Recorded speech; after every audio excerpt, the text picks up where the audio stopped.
자화자찬이 아닌 자타공인 세계 최강의 이지스 구축함이 한국에서 모습을 드러냈습니다. 대한민국은 삼면이 바다라 해상안보의 중요성이 섬나라만큼이나 중요합니다. 그러나 과거에는 휴전선을 사이에 두고 군사적 대치 상태에 있는 북한에 대한 방어에 치중하느라 육군 전력에 많은 투자를 할 수밖에 없었는데요. 한국의 경제력이 성장하고 국제관계 변화와 시대의 흐름에 따라 해군력 증강에도 힘을 써왔습니다. 그 결과 한국 해군은 주변국인 중국과 일본도 무시 못할 해군력을 키워가고 있는 중입니다. 2000년대 초반만 해도 일본 해상보안청의 순시선과 해상자위대의 함정이 수시로 독도 해상에 접근하며 도발을 감행한 적이 많았는데 우리 해군 전력이 강해지면서 일본의 이런 발칙한 도발은 많이 줄어들었습니다. 이런 사례를 통해서도 평화를 지키는 것은 역시 강력한 힘분이라는 사실을 다시 한번 확인할 수 있는데요. 한국 해군의 전력은 정조대왕함의 등장으로 또 한번 수직 상승할 수 있게 됐습니다.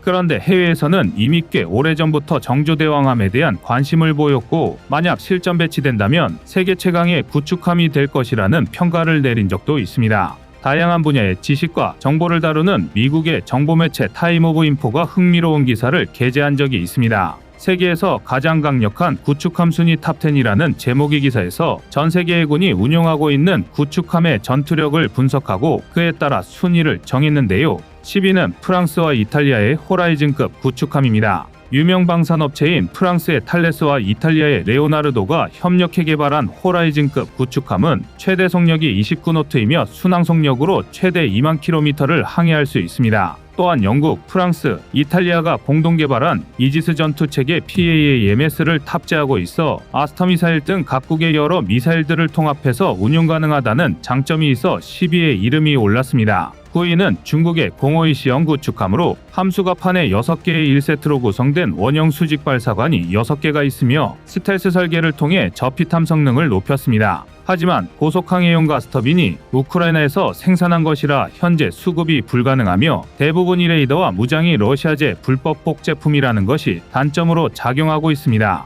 8위는 영국의 데어링급 구축함으로 최대 속력이 32노트에 달해 높은 평가를 받았습니다. 7위는 일본의 콩고급 구축함으로 선체 말고는 미국제 무기와 장비로 도배가 돼 있는 것이 특징입니다. 6위는 일본의 아키즈키급 구축함인데요. 일본이 자체적으로 개발한 90식 대한미사일이 탑재되어 있습니다. 5위는 아타고급 구축함입니다. 가장 최신의 이지스 전투체계인 베이스라인 9C1을 탑재했으며 과거부터 일본이 고집해오던 철탑형 마스트 대신 혁신적인 스텔스 설계 마스트를 채택했습니다. 특이한 이력으로는 2008년에 자국의 참치 어선을 들이받아 침몰시켰는데 새벽이었고 어선이 크기가 너무 작아서 포착하지 못했다는 해상자위대의 해명 때문에 논란이 있었습니다. 4위는 중국의 공허이디급 구축함입니다. 총 64개의 수직 발사관을 보유하고 있으며 A사 레이더를 장착했습니다. 여기에 초음속 대한미사일인 YJ-18SSM과 대공미사일인 HHQ-9, 단거리 대공미사일 HQ-10 SAM 등 중국 함정 중에서는 가장 많은 무장을 사용할 수 있는 것으로 알려졌습니다. 3위는 콜카타급 구축함으로 인도 해군의 야심작으로 불리고 있습니다.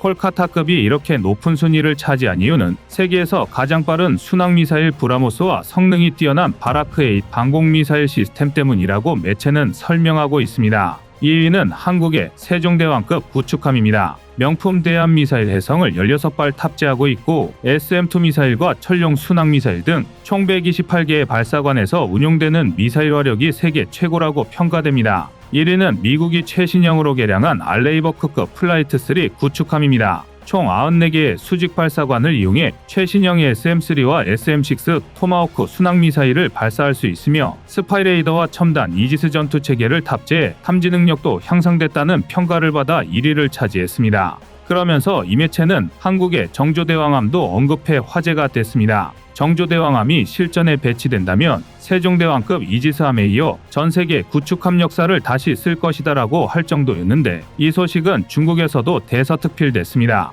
중국 공산당 관영 매체 인민망은 한국의 신형 이지스함이라는 제목의 기사를 게재하면서 정조대왕함은 한국의 네 번째 이지스함이자 최고 수준의 장비를 갖춘 구축함이라고 설명해 눈길을 끌었습니다. 인민망은 정조대왕함이 한국 해군의 KDX-3 배치2 사업으로 건조된 일본함이라고 말하며 길이는 170m로 166m의 세종대왕급보다 더 커졌다고 설명하고 있습니다. 그 그만큼 더 다양하고 강력한 무장을 탑재할 수 있게 됐는데요. 정조대왕함이 빠르고 정확한 초음속 대함미사일을 탑재했으며 신형 A사 레이더와 강화된 전자광학 추적 시스템을 탑재해 이전 세대와는 다른 이지스함으로 재탄생했다고 설명하고 있습니다. 지금까지 미국과 중국의 매체가 정조대왕함에 대해 다룬 내용들을 소개해 드렸는데요. 이 내용들은 모두 지난해인 2022년에 게재된 기사들에서 나온 것들입니다. 그러니까 미국과 중국에서는 이미 정조대왕함에 대해 깊은 관심을 가지고 있었다는 얘기가 됩니다.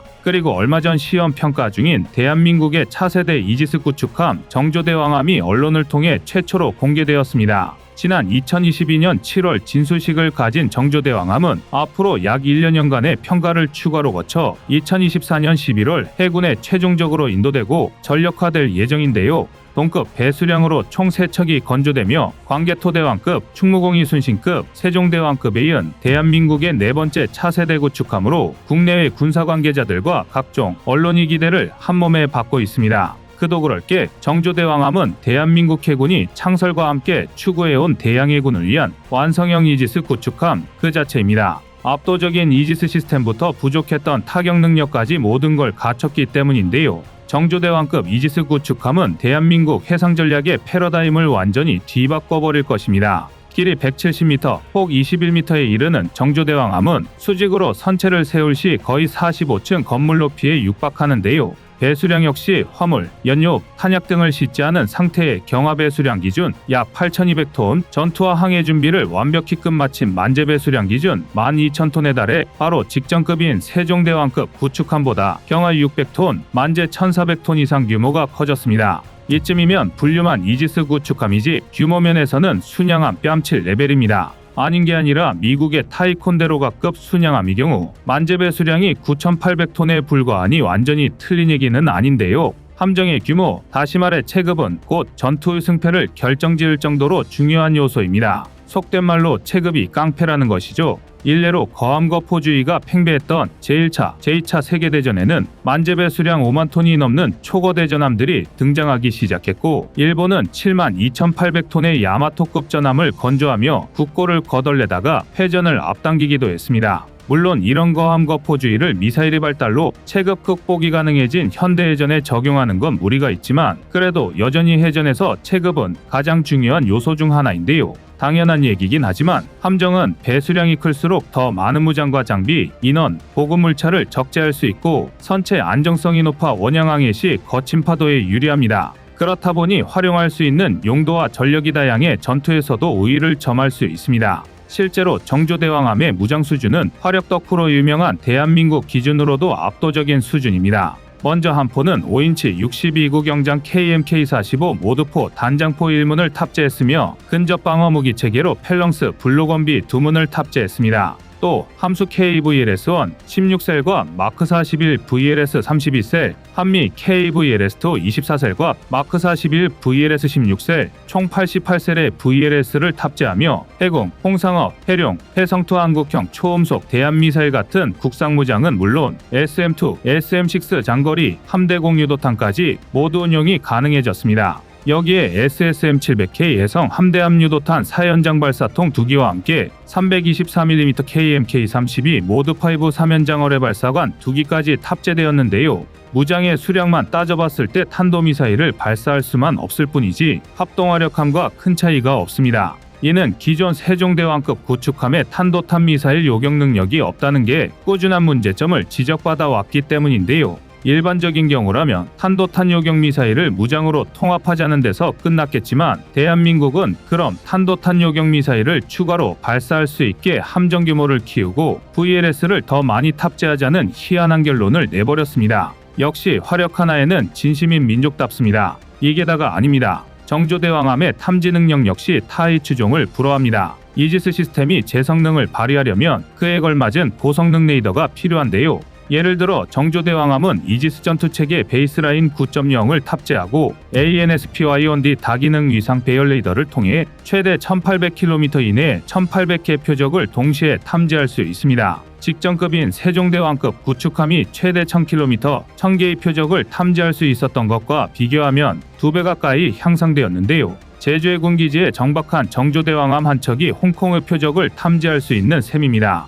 사실상 중국 전역이 정조대왕함의 탐지 범위에 속했다고 할 수 있는데요. 실제로 지난 22일 한 명이 공개되지는 않았지만 우리 해군의 이지스함이 북한의 천리메리 탐지 범위를 벗어날 때까지 추적하는 데 성공했습니다. 이를 탄도미사일로 치환해보면 만약 중국이 내륙 한가운데서 대한민국 의량의 ICBM을 발사한다고 하더라도 정조대왕함이 이를 사전에 포착하고 요격 대응할 수 있다는 의미입니다. 이쯤이면 사전 단계를 포착하고 킬체인을 작동하여 사거리만 1000km에 육박하는 해성2 미사일로 선제 대응에 나설 수도 있을 텐데요. 여기에 오피셜로 확인된 정보는 아니지만 국내에서 자체 개발한 네이벌 쉴드 베이스라인4 전투체계를 탑재했다면 마찬가지로 국내 개발한 SPS-560K와 함대공 미사일의 사격 지휘, 대잠체계 운용, 전자전소행부터 함포 사격 통제까지 전부 통합하고 이지스 시스템과 연동하는 것도 가능할 것입니다. 1800km, 1800개 표적을 동시에 탐지할 수 있는 괴물 구축함이 방공뿐만이 아니라 모든 전투 영역으로 시야를 넓히는 것입니다. 일본 해상자위대의 전력은 세계 최고 수준이며 중국도 함정의 물량에서만큼은 이미 미국을 넘어섰습니다. 한국도 해상안보와 주권을 수호하기 위해 정조대왕함처럼 국력에 걸맞는 해군 전력을 계속 키워가길 바라겠습니다. 이상 꺼리튜브의 두 번째 미션이었습니다.